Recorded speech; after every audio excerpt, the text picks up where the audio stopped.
All right, we are now joined by Collin Radack, the hitting coach here at Richmond. We're standing inside of the box. Tell me why it's important and also awesome to have a space like this for the program.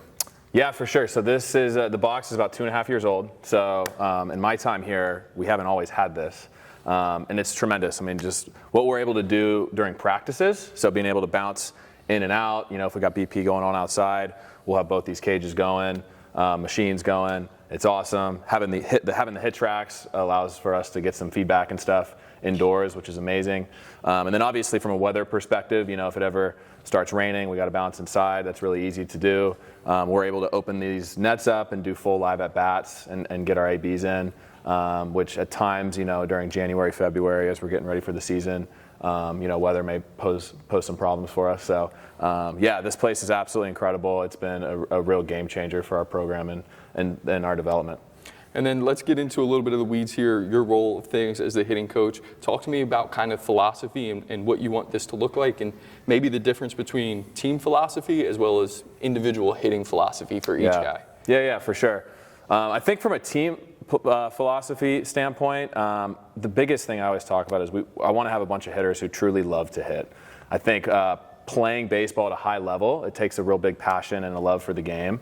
And you know, we only have so many days we're able to practice. We're limited on hours. So I think having guys who want to be in here, they're in here getting their extra swings in, they're passionate about learning and growing, is so important. The best hitters that I've coached and I've played alongside, I think the big main trait in all those guys is they just absolutely love to hit, right, through the ups and the downs. Also on the team side, I think having an offense that, you know, Coach Aoki and I talk about it, is it's having an offense that's offensive, and what we mean by that is being able to score runs in a lot of different ways. So it's, you know, if the wind's blowing out and it's a good day to hit, having guys in there who can pop the ball at the yard. You know, in February, March, weather is colder, having guys who, hey, if we need to hit some hard ground balls to get some hits, lay some bunts down, that's really important. Having guys who can steal bases, that's also super important. So just having a variety of ways that we can score runs, I think, is really important. And I think that kind of bleeds into the individual side of identity, is having guys who like really know who they are, right, and how they fit into our team offense, and developing them that way, right? So I think especially some of our freshmen, our young guys, if let's say they're like a speed guy, maybe more of a contact guy, they're now hitting alongside a senior or a grad guy who's popping balls, you know, over the batter's eye during BP, and helping him to understand, hey, like that's, you know, maybe you evolve into that, but you don't need to be that right now. You know, you can be who you are and develop that way and be your best self, and really believing in that. And I think a part of that too is guys understanding, if they understand who they are, they're going to understand, you know, individually what approach, what a plan they need to have in game, and then also that's going to help them to really handle, you know, tough times. You know, as a hitter, you're going to have ups and downs. You're going to, you know, have tough weekends. You're going to have tough ABs. I think at this level, having guys who can mentally handle, you know, an 0 for 4 day, or being 0 for 3 with 3 really tough ABs, and then that 4th or 5th at bat comes and the game's on the line, and they need to step in there with confidence. Being able to help guys understand how to get to be that player, I think is really, really valuable.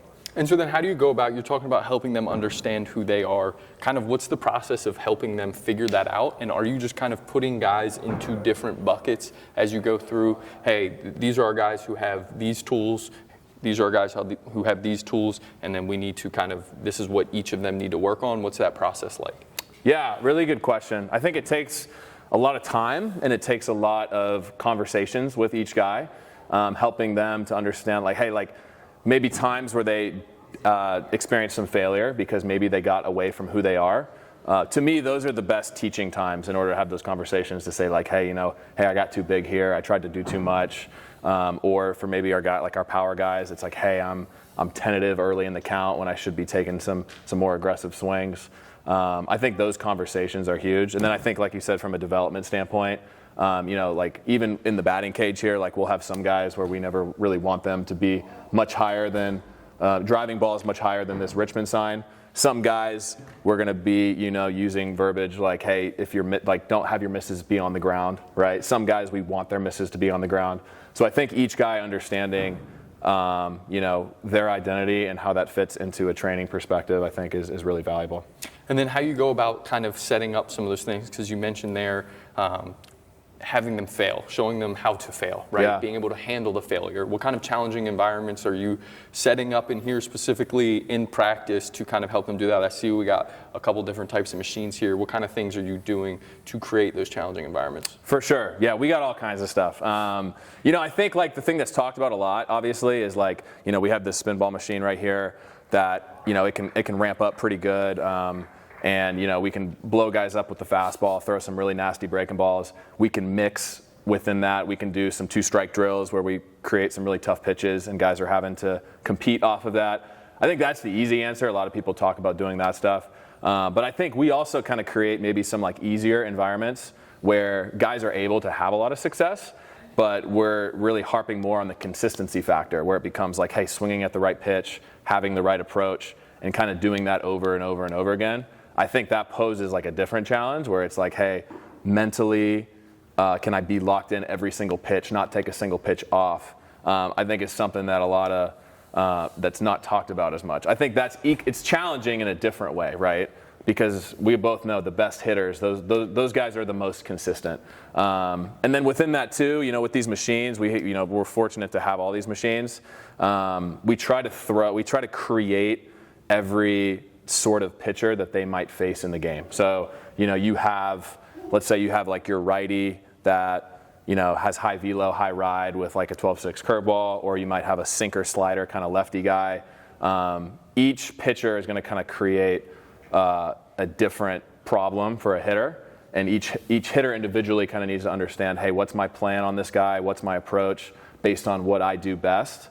And I think when we create those environments in practice, now when we face that guy in the game, those are those conversations we can have in the dugout as they're coming up to bat, where it's like, hey, this is the approach that you should have against this guy. This is where you should be looking to drive the baseball. These are the pitches you should be hunting. These are the pitches you should not swing at. Things like that. So I think for each guy, those environments, those like different pitchers, each guy is going to have certain guys that they struggle against, some guys that they're better against. So I think for, maybe it's like the sinker slider lefty that we set up on the machine. We might have some guys that just have a field day off of that, and then some guys who really struggle. So I think creating all those sorts of different varieties is really important for hitters. And kind of I think we really believe in doing something different every day, right? I think we repeat stuff a lot, like week to week, but we try to throw something different at them every day, maybe even like cage to cage. Like in this cage, we might be working on the high ride guy. In this cage, we might be working on like a slow slider. That creates two like really different environments where guys are going to have to make those adjustments really fast, and I think that's really important for hitters too. So after exposing them to all the different types of arms they're going to see with all the different type of stuff we have, which stuff keeps getting better and better, and you have to be able to combat that. When you talk about then building their approach in those settings, one, how do you go about building those approaches? And by that I mean, like, are you in a classroom doing it? Are you looking at film with them and explaining to them those things? And then how much of that do you want them to take the lead on building that approach after you've kind of armed them with the understanding of what they do best? Totally, yeah. We have over 20 hitters, so when you talk about like being really, it's hyper individual with each guy. Sometimes it's difficult, right? Especially on a day-to-day basis. So ways that we do that is, we're fortunate to have a TrackMan on the field. So we have a ton of data where we're able to like basically send charts out to guys weekly to show them. They're like, hey, where are you driving baseballs? Where are you maybe leaving the strike zone? So they are able to see those and have a really good understanding of like, hey, this is what I hit the best. This is maybe where I've been struggling. And they can make kind of those adjustments week to week.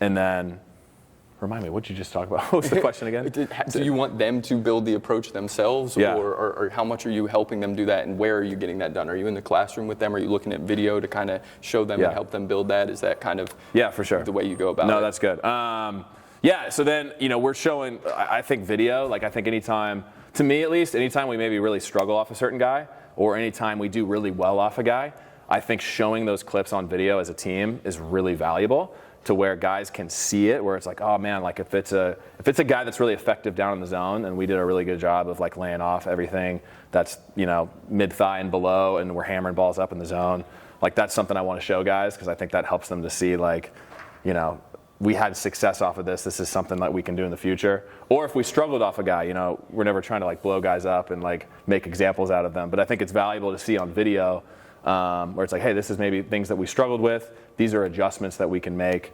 And I think a lot of times, when we're doing that on a team level, that creates some opportunity for like those side conversations during practices where guys can come up and be like, this was just really challenging for me. Do you have any pieces of advice on like how can I can change my approach, things like that.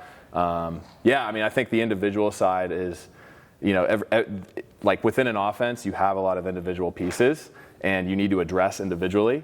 But from a time perspective, it's really hard to be with each guy like individually. So I think doing things as much as we can on a team level that maybe create some opportunities to have good conversations with guys individually is really helpful. And you're arming them with different kind of tools to put in their toolbox to combat different pitches. Yeah. You're giving them the data, you're showing them the data, you're explaining that to them.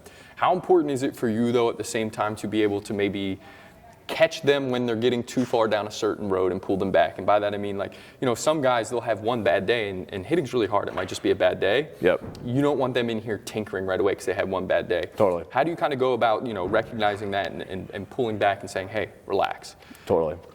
Yeah, I think there's like twofold there, right? Where it's like, if you see a guy spiraling, you want to catch it early so you can hopefully help address it.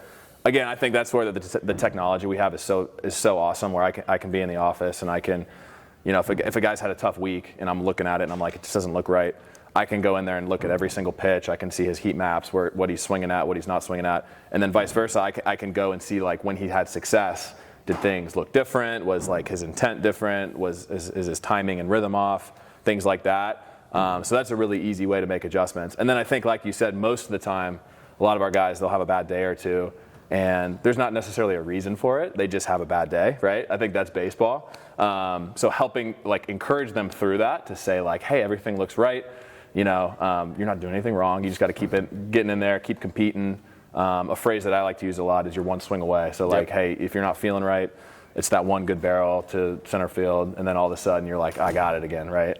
So I think helping guys to have that confidence on a daily basis where it's like, hey, whether I'm going well, whether I'm not going well, hey, I'm one swing away from getting back on the train here.